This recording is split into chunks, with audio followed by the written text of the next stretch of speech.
Most people don't want to traffic in the bullshit that Marjorie Taylor Greene traffics in.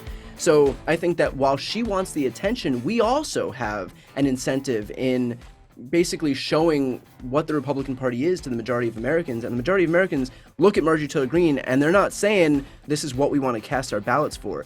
So this idea that while they're trying their hardest to promote the crazy, that we would step in and basically sanitize that party for them is just kind of nuts, because like they're giving a gift to the Democrats in terms of like in terms of broadcasting this nuttiness to the entire country every day.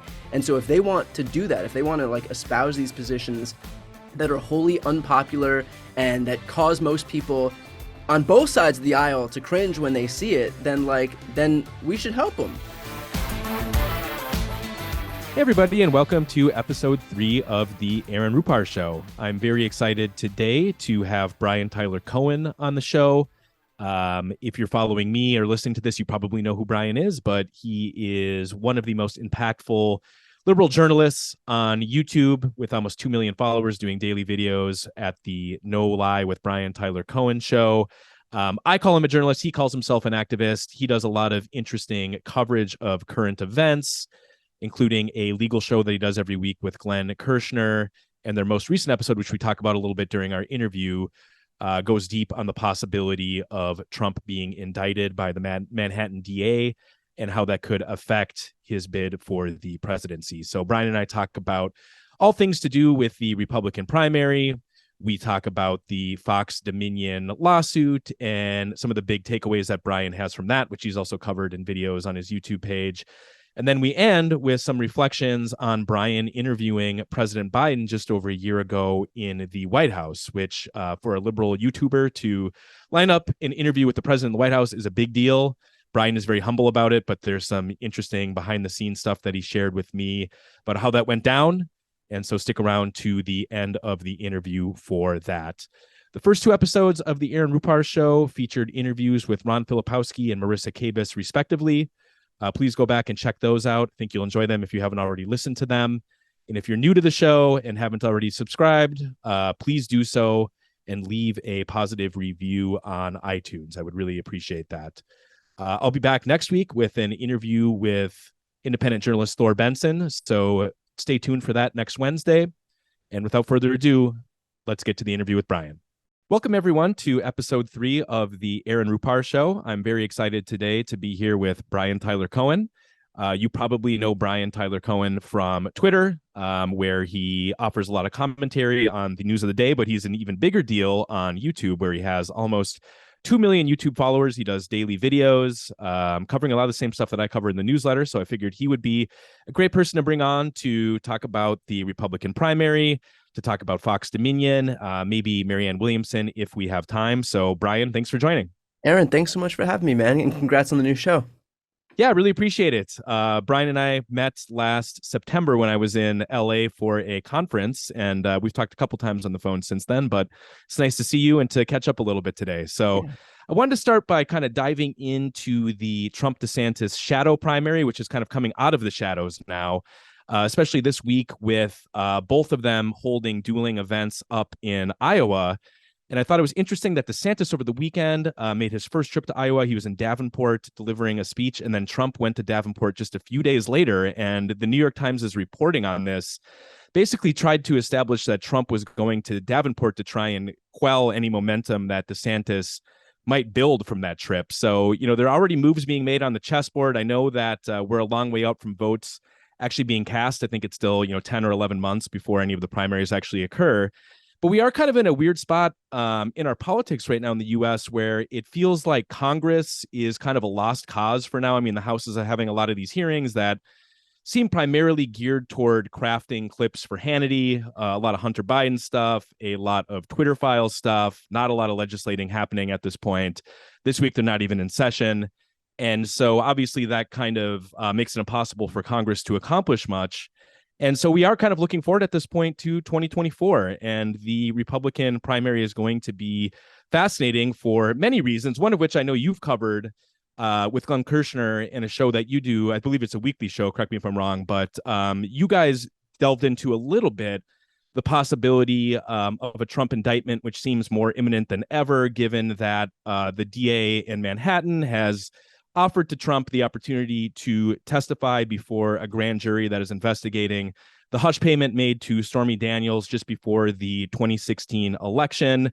When I saw this news last week break that Trump possibly faces an indictment over this, I tweeted that it's actually kind of a nice callback by the writers of the Trump show here, because this was from the 2018 season, which That's right. was 5 years ago, but it feels like it was 10 years ago now. And I think a lot of people have kind of forgotten about the whole Stormy Daniels situation. So kind of big picture, I'm wondering what you're thinking about the possibility that Trump is indicted. I know obviously Glenn is more of the legal mind in terms of your pairing, but from the political aspect, what's your sense of how a possible indictment could affect the 2024 primary? And I guess the reason I asked that, just to back up one step here, is that I kind of have the sense that it could, in the primary at least, help Trump because, illegal campaign contributions are a big deal. And that is the allegation here, that the payment to Stormy Daniels was meant to hush her up ahead of the 2016 presidential election to keep that story out of the news. And so obviously it benefited Trump's campaign and was intended to benefit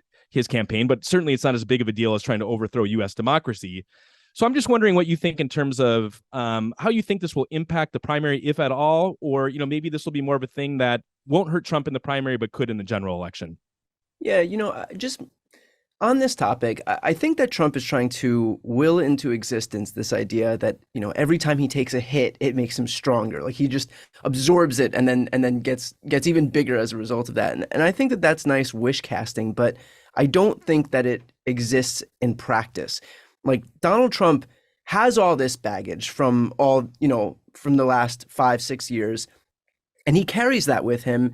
And right now, the only tangible results that we've seen is that he's pretty toxic in all the elections that he's gone through over these last few years, like these last 2 cycles especially. He has very little, if anything, to show for it. I mean, he lost the 2020 election. In 2022, he had his whole slate of MAGA candidates, of surrogates who were, campaigning on his behalf, on his agenda.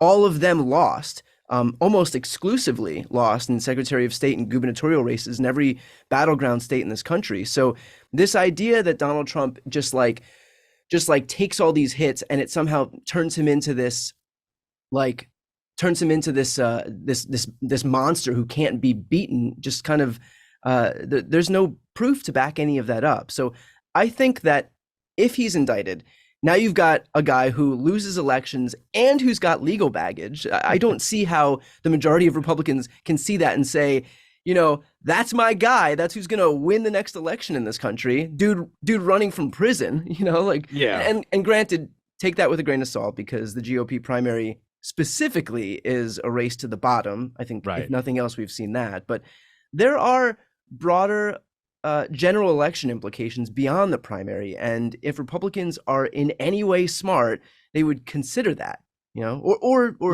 they won't. I don't care. It's their funeral, Yeah, no, I think that primary voters probably are not thinking ahead like that. I mean, I think that the problem is that 20 to 30% of them are members of the Trump cult, and so that puts DeSantis at a big disadvantage right away, because he's probably looking at the loyalty of maybe 2 to 5% of Republican primary voters. And so I think some of the party tastemakers and elites are probably looking ahead in that fashion, but that may be impotent to actually affect how the primary unfolds. You mentioned the race to the bottom that will be the Republican primary, but one thing that kind of struck me, and I'm not sure if you had a chance to see this clip, the clip that actually went most viral from this interview of Ron DeSantis on Fox and Friends that aired on Monday morning was the clip that I posted of Brian Kilmeade and DeSantis playing catch with each other. Did you happen to see that one? It was a literal softball interview where Kilmeade is interviewing him as they play soft toss with each other. And, a lot of people commented that it seemed like the idea there was to present an image of DeSantis as young and athletic and, draw kind of an implicit contrast with Trump, who I think we can all kind of in our minds think about how that would go if he tried to play baseball catch with Sean Hannity while they were interviewing each other. Because he says that he's the best athlete there's ever been. There's never been an athlete as strong as him. Grown men with their muscles bulging see him play baseball and they cry tears and they say, "Sir, we've never seen anybody play baseball this well." It's grown men crying.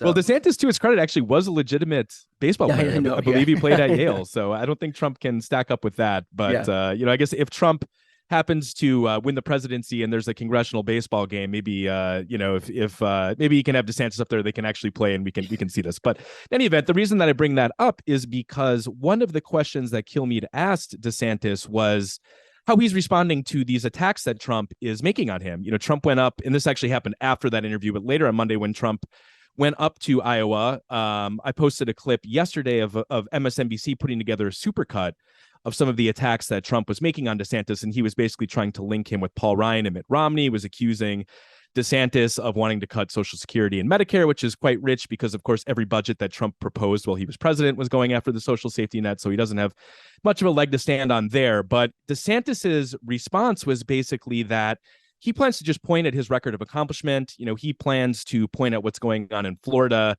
and try to make more of a positive case than kind of gutter fighting with Trump. That sounds nice right now, but I do wonder how that's going to play out if they're on a debate stage with each other, which they likely will be eventually. But curious for your thoughts kind of on that political strategy. One thing that comes to mind for me in thinking about this is that we are a long way away from votes actually being cast, and so there might be going negative this soon might be a bad strategy just because to sustain that for a year when you're kind of fighting total war with someone like Trump, that's probably a losing proposition. But I mean, do you think that there's some wisdom from the DeSantis camp in trying to, at this point, define Ron in a positive way rather than trying to negatively define Trump? And the fact that he's not really responding to these attacks that Trump is making on the stump against him, do you think that's a losing strategy, or is there some wisdom there? Well, in terms of DeSantis pointing to his record, as we know, Republicans are famously all policy wonks. The Republican base, if nothing else, just loves getting into the weeds on the intricacies of legislation. Yes, I do. I do think that there is that this is like a doom strategy for Ron DeSantis. Like the primary on the Republican side is going to be a circus, and as such, it'll reward the biggest clown. So, I think that he can try to stay out of the gutter as long as he can, and really he has no choice because Trump wants him to be there. That he wants him to get into the mud. But yeah, I mean, I think that like Trump has created a party, and the party has allowed him to create, has facilitated the creation of a party where it's just like mayhem. It's just this is what they reward. And so yeah, I think like DeSantis can try to can pretend that it's that he wants to point to his record so that he can define himself, but that's just because he knows that what Trump does well and what the Republican base wants is just the fight, is just the pandemonium that comes with the Republican primary.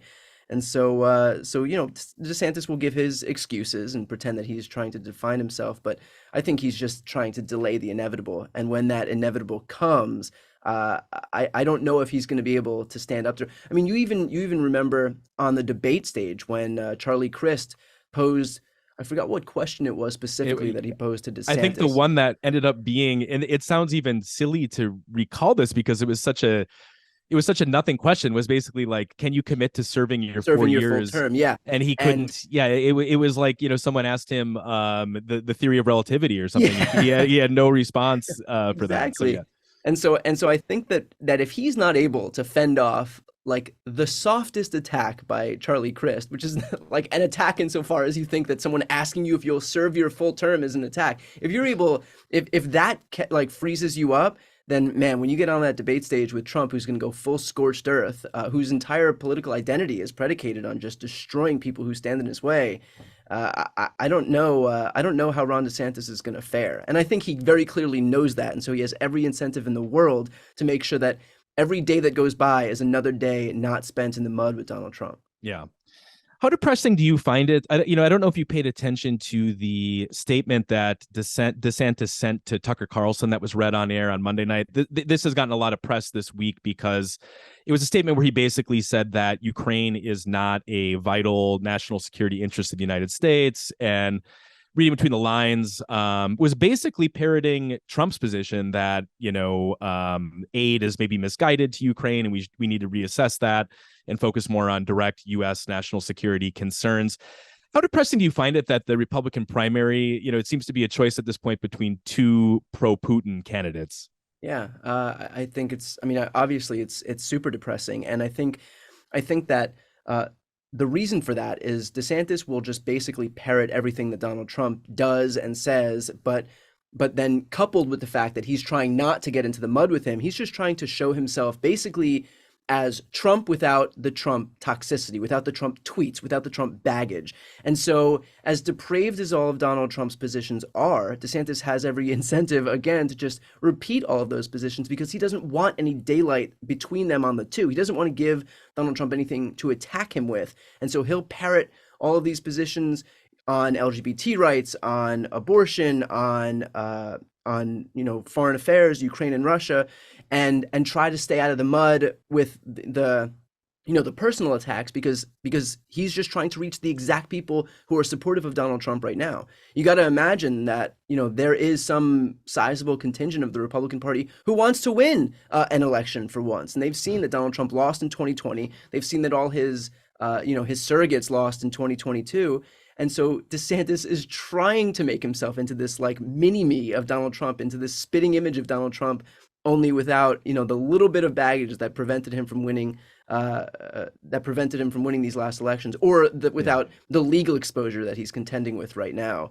But with that said, it's terrible for democracy. The idea that you can, in the same breath, pretend that you're like some freedom defender, some freedom fighter out here, and then also defend someone like Vladimir Putin, like to call yourself the governor of the free state of Florida, while at the same time supporting someone like Vladimir Putin, who's bombed maternity wards and taken away basically every semblance of freedom that the Russian people have, and are trying to destroy the entire country of Ukraine, is just if there was any shame on that side, they would be able to see that asymmetry, but they won't. Yeah, this is kind of a dangerous game, but I'm curious, as we're giving free advice here to Republicans in terms of how to handle Trump or what we would do, if you were advising, let's say that there was a Republican primary candidate.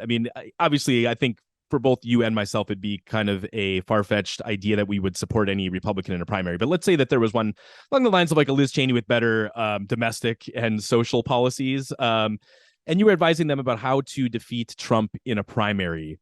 What would that advice look like? Would you be, because for me, if I was advising DeSantis, the argument that seems quite obvious that I think he should be making more clearly is that he's a winner, Trump is a loser. It's a very easy contrast to make. Hey, Donald, you lost in 2020 and had to try to overthrow democracy to stay in power. Here in Florida, I just won by 20 points. It's a very easy contrast to draw. And he's kind of hinted at this in a couple speeches that he's given, but he still doesn't want to go to the extent of bringing up Trump by name and really going hard on him. So what do you think? If you were advising a Republican, how would you advise, we're really early in the process at this point, but how would you advise a Republican candidate to try and defeat Trump in a primary? Yeah, look, I think you mentioned, I think you explained it pretty well. I'm definitely not in the business of advising advising Republican primary candidates, but the argument that you made is the only argument to be made, and that is that by virtue of accepting this bogus notion that the 2020 election was stolen, in fact, Republicans have hurt themselves because they've taken away their opportunity, this invaluable opportunity, to basically see that they lost, to retool, to figure out what went wrong, and to reformulate their pitch to the voters so that when they come around next time, they have something to actually, they have something to sell to them that they might want. The benefit of losing an election is it allows you to go back and collect yourself and retool and figure out what went wrong so that you can fix it for the next election. By virtue of pretending that they won an election where they clearly lost, they've basically stripped themselves of that opportunity. And so I think just following these conspiracy theories and the straight disinformation about election denialism would really benefit Republicans themselves, because they would be able to use that to then figure out what voters want that they rejected in the last election. So Yeah. yeah, just this whole thing of like following Donald Trump, who has proven himself a loser, and that's so long as you're operating within the confines of reality, that's easy to see. I mean, again, he lost in 2020. All of his candidates running Secretary of State and governor in every swing state around the country lost in 2022. There is a clear argument to be made that if you continue to follow this guy and his agenda, you will lose. And if you continue to pretend that you won and basically continue to show your voters whose votes you need, that you're not willing to to operate within the confines of reality, then again, you'll continue to lose. This is very clearly what those voters rejected. And so long as you continue on that same path, I mean, what's the expression? Like the definition of insanity is doing the same thing over and over and expecting a different result. That's what we're seeing right now. And so, anybody with like half a brain within the Republican Party can see that, hey, if we want to win, we need to change something, and continuing to follow Donald Trump off this cliff like lemmings ain't it. Yeah. Yeah, pivoting to something that you covered last week, which is the Fox Dominion scandal, these internal communications that have been released as part of Dominion's defamation lawsuit against Fox News. In a video that you put together for No Lie with Brian Tyler Cohen on YouTube, which I recommend people subscribe to if you're not already subscribed to it, you had a line that I thought was brilliant. You said, quote, "When the cameras are off, you couldn't tell some of these Fox hosts from a text thread between Maddow and Chris Hayes," which I thought is just a great way to put it, because it really is true that you read these text messages that hosts were exchanging with each other, that they were exchanging with their producers, and they seem sane. Tucker saying that he hates Trump passionately and he can't wait to ignore them. I think we can all kind of relate to that. And then yet, here he is last week on air as all of this news is breaking about his text messages, trying to rewrite the history of January 6th and, basically devoting an entire week of his programming to an apologia for Trump and the insurrection. I wrote my newsletter that one of the things that really jumped out to me from this latest batch of filings is the revelation that Rupert Murdoch was giving the Trump campaign inside information about Biden's ads that were running on Fox News. Because, as much as we already regard Fox News as more of a right-wing political operation than news media, the fact that Rupert Murdoch, who's obviously the top person at Fox, was working hand in glove with the Trump campaign in sort of a colluding essentially to defeat Biden, that surprised me. So I'm wondering, was there anything from the batch of text messages, these emails that we've now been privy to as part of this lawsuit that really jumped out to you or that surprised you? Because obviously you're immersed in sort of the same media space that I am. We both pay a lot of attention to Fox. So you can become kind of numb to this stuff. But was there anything that jumped out to you that was surprising from these filings? Yeah, I think the most telling part for me was the revelation about Bret Baier. And Bret Baier, obviously, we now know, thanks to this discovery in the Dominion lawsuit, that Bret Baier was saying to basically, even though the election in Arizona was correctly called, because Fox's viewers weren't happy about it, because they were revolting against the network, to basically pull that call from the Biden column and stick it back into Trump's column. And I think that's so important, because for so long people have used Bret Baier as this facade of like this veil of legitimacy for Fox News, and that's what he's clearly there for. I mean, we had Chris Wallace for a long time, and Chris Wallace is obviously gone now. I guess he didn't have much of an incentive to stay. He was hosting last night. I tweeted a little bit about this. He was hosting a special last night on the NCAA tournament. Yeah. But yeah, I mean, the whole point of Bret Baier is to be there to lend this air of legitimacy to Fox News, so that when we say the obvious, which is that, Fox News is a propaganda wing of the Republican Party, a propaganda arm of the Republican Party, and you've got people like Sean Hannity and Tucker Carlson and Laura Ingraham and Maria Bartiromo, and we know exactly who they are. The plausible deniability that Republicans have is to say, oh, well, those are just opinion hosts. Everybody knows they're opinion hosts, but Fox is still a legitimate news network. Look at people like Bret Baier. And now that we know that Bret Baier is just as hackish as the rest of them, was looking to basically undo a legitimate call for Arizona for Joe Biden because his viewers weren't happy with it, which Right. of course, like, yeah, that's not how that's not how it works. If you're not happy with it, go out and vote. And if you don't get enough votes, that's it. Right. But now that we know that Bret Baier is just as hackish as the rest of them, Fox has no excuse now. We can't pretend anymore like Fox is a legitimate news outlet. And I think Sure. part of that is on them. It's part of that is for them to contend with, and they won't, because that requires shame.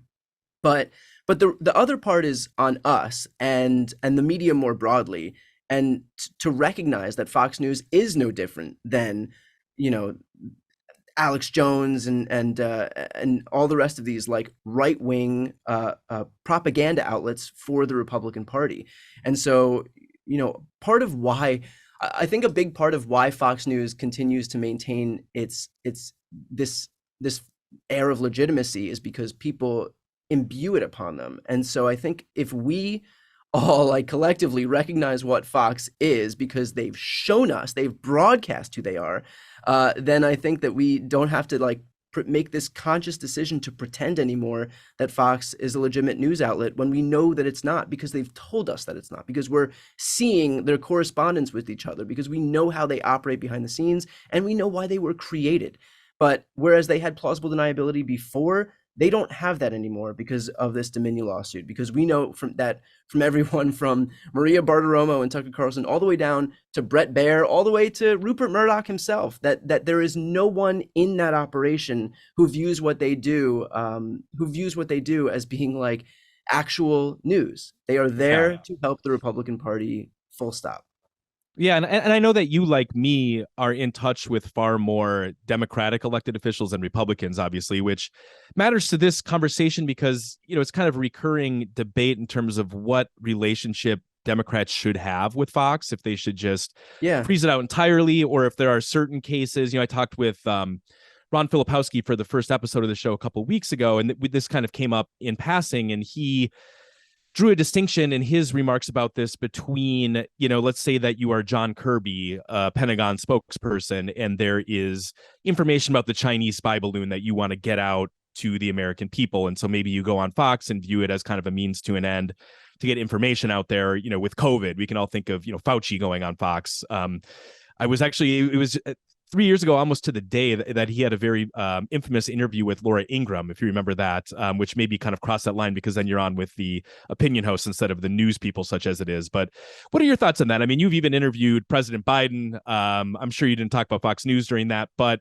what advice would you give to Democrats about this? I mean, are they best off just icing out Fox entirely, or are there some cases where maybe trying to appeal to this audience is still important?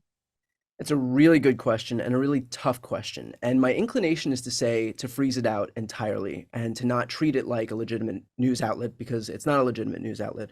With that said, I mean, it can go either way. There's always some way to parse this where it's going to not work out well for Democrats because it's not intended to, because the system is rigged against Democrats. So if you have a Democrat go on that network, even just to offer important news, like objective, important news about some foreign affair that's not even political in nature, they have every incentive to, let's say you go on, they'll cut the clip however they want to when they show the rest of their audience. So unless you're watching the original clip, by the time it filters its way down to Tucker and Hannity and Laura, it's whatever they want to make it into. So even if you go on Fox News with every good intention of just informing their audience, remember that at the end of the day, they hold the keys to the kingdom. They can basically pervert that narrative in any way that they want to. So whether, but that's going to happen regardless of whether these people go on Fox News. So look, my inclination is just to freeze the network out, to stop treating it like a legitimate outlet. I mean, Biden didn't do the Super Bowl interview. I believe it was with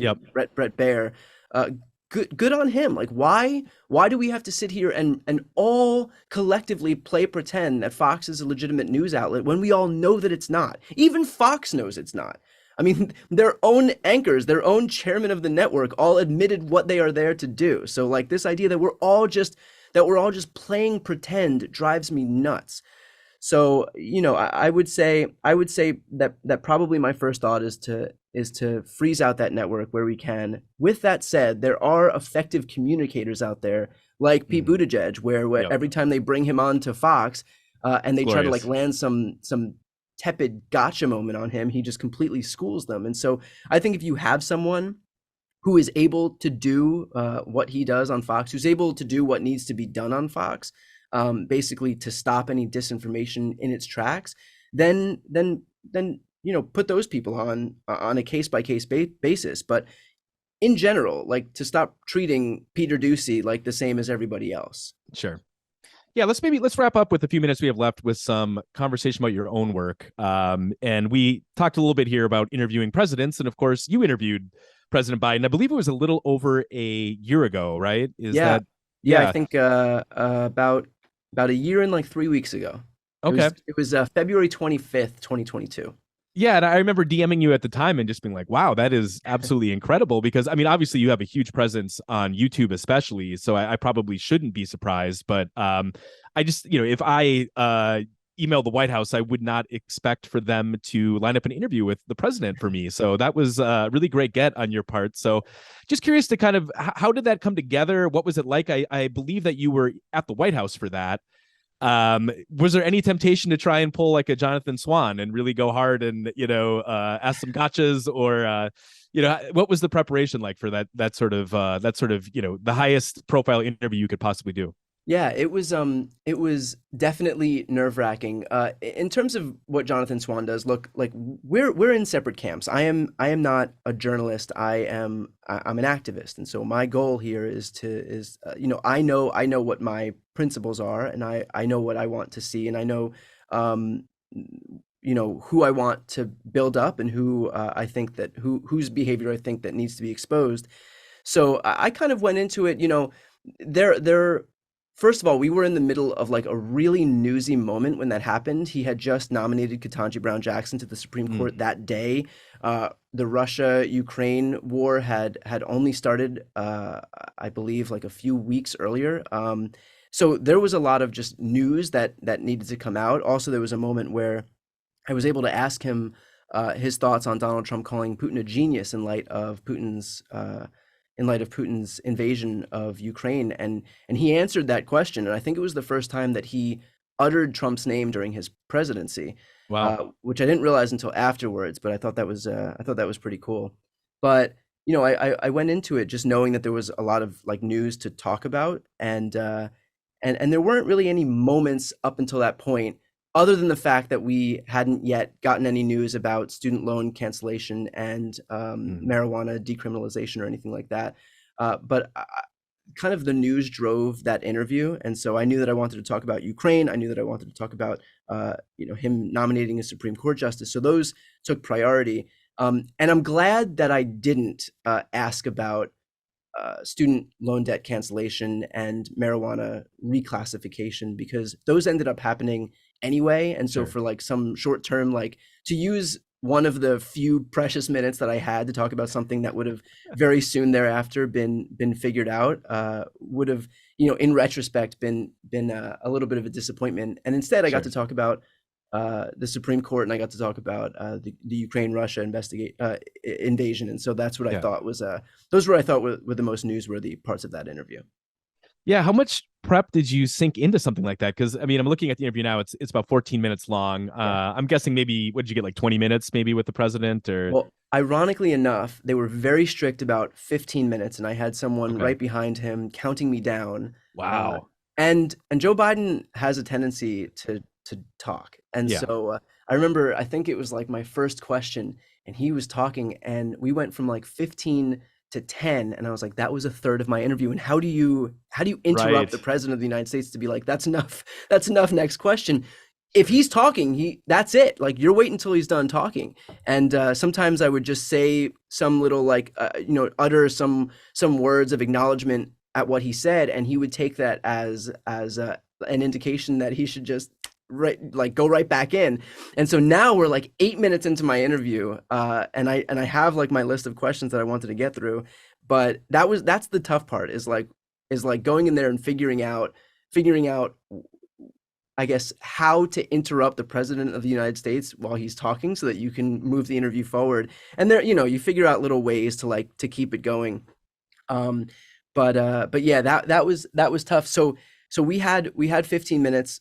I ended at 15 minutes exactly, and then he sat there and chatted with me for like 15 more minutes, Wow. which I thought was awesome. It's not on camera, it's not recorded anywhere, but it was just like a moment that I have, Sure. which in the internet age is rare, but like No it's just cell like a phones, just vibes. yeah, yeah, exactly. And so like I have that, but there was a point at which we were sitting there for the extra 20 minutes of overtime, and I was like, man, would have liked just a few more minutes of this to be on camera during the interview. Like Yeah. I could have traded maybe 5 or 6 minutes of this post interview conversation just to have like one or two more questions on camera. But it is what it is. And he actually, I mean, he was scheduled for another interview with Heather Cox Richardson at the time, so he had another interview to go. But with that said, I mean, he sat there and chatted with me for 15-20 minutes after that, and I remember he had staff that was signaling to me that he had another interview, and I knew that he had another interview. I saw Heather earlier that day, and they were signaling to me that he had to go while he was talking. And at one point, I saw his staff signaling, and I'm like, if you think, and I said this out loud right next to him, I was like, if you think I'm going to be the one to stop the president of the United States from talking and tell him that he's got to go, you are like, you're out of your mind. Like, if he wants to keep talking, I'll stand here all day. And Wow. he eventually did leave and did that interview, and that was another great interview that he did. But yeah, it was we got like almost a half hour, a little more than a half hour with him. That's amazing. That's Yeah. amazing. Well, exit question here. So you mentioned that you consider yourself more of an activist than a journalist. I kind of started the show by trying to set the scene a little bit of where U.S. politics is at this point, where it feels like Congress is kind of a mess. And, we're already kind of talking about 2024. Not, and that's not to erase the fact that there are real political issues and, policy disputes that are going to matter before 2024. But with your, that activist hat on, what do you think Democrats can do this year heading into 2024 to put the party in position to have success during, an election that is, not only the presidential election is going to be monumental, but just down ballot as well, to put the party in good position to hopefully, retake both chambers again? Yeah, I think there's the obvious answers. Like, Biden should continue to pass executive orders wherever he can on gun safety reforms, on climate. Democrats should continue to confirm judges. I think that's especially important, something that we've learned the hard way. But here's a little bit of an outside the box one. I think that we should continue to highlight the crazy on the other side. And Biden started doing that with Marjorie Taylor Greene, and he brought her name up at a rally he did recently, or a speech that he did recently. And I think that's smart, because I know there's a lot of people that say don't highlight, don't spotlight these people who, like Marjorie Taylor Greene, like Lauren Boebert, like Matt Gaetz, who thrive off of the attention, because that's exactly what they want. Like, why give them the exact thing that they want? But the flip side of that, what they're not able to recognize by virtue of not having self-awareness, is that most people don't agree with what they're doing. Most people don't want to traffic in the bullshit that Marjorie Taylor Greene traffics in. So I think that while she wants the attention, we also have an incentive in basically showing what the Republican Party is to the majority of Americans. And the majority of Americans look at Marjorie Taylor Greene, and they're not saying, this is what we want. This is what we want, this is what we want to cast our ballots for. So this idea that while they're trying their hardest to promote the crazy, that we would step in and basically sanitize that party for them is just kind of nuts, because they're giving a gift to the Democrats in terms of in terms of broadcasting this nuttiness to the entire country every day. And so if they want to do that, if they want to espouse these positions that are wholly unpopular and that cause most people on both sides of the aisle to cringe when they see it, then we should help them. Like, we should show people what the GOP actually is. I mean, Marjorie Taylor Greene herself is trying to make herself into the Republican Party. Kevin McCarthy has basically given her his blessing to do so. And so if that's what they want the Republican Party to be, I think we should take a page out of Republicans' books, who've tried to paint the Democratic Party for years as the party of of Hillary Clinton when they were trying to make her the villain, as Nancy Pelosi when she was the villain, as AOC when she was the villain. So that works. Except the difference is that, like, they are trying to make Marjorie Taylor Greene the face of that party. Right. She has her blessing from her best bud, Kevin McCarthy. She's back on all of her committees. They're putting her on TV. They're promoting all of her. You know what I mean? So this idea that when there is somebody as crazy as Marjorie Taylor Greene and the rest of these far right lunatics, when there are people crazy like that, then I think that we have every incentive in showing as many people as possible who that is. And so, like, if that's who they want to empower within their party, then I think that we have every incentive in also showing everybody who they want to empower within their own party. Yeah, you mentioned taking a page out of the Republican playbook, and Biden has literally been doing that during his speeches, reading from Rick Scott's policy plan. So yeah, that's right. Yeah, a lot of this time, all you have to do is just broadcast their own words, and the fact that they scramble after that, the fact that they get so defensive when their own words are read back to them, shows that A, that they have no confidence in what they're selling, and B, that they know that their own policy positions are unpopular. When you have to run away from your own sales pitch, that doesn't exactly bode well for what you're selling. So yeah, and that's one of the most brilliant moments of American politics this year, was when Biden got the Republicans during the State of the Union to stand and cheer for Social Security and Medicare, because, as he says during his stump speeches now, they're on tape. So that, I think, kind of revealed what you're talking about, that the actual policy positions are unpopular, and so they either have to lie about them or change the topic. Which we're seeing with the banking crisis this week, and talk of woke banks as a smokescreen to not talk about deregulation. But that's a topic for another time. Brian, really appreciate you joining me today. Subscribe to No Lie with Brian Tyler Cohen on YouTube if you're not already, and you can follow Brian on Twitter at Brian Tyler Cohen. So thanks again for joining me. Really appreciate it. Thanks, Aaron. Appreciate it, and congrats again on the new show. Thank you. That does it for today's episode of the Aaron Rupar Show. Please subscribe to the show wherever you get your podcasts, and also follow me on YouTube to watch the footage of the show each week. You can find me there at the Aaron Rupar Show. New episodes drop every Wednesday, so be sure to check out your feeds each week for a new installment of the show, and thanks for listening.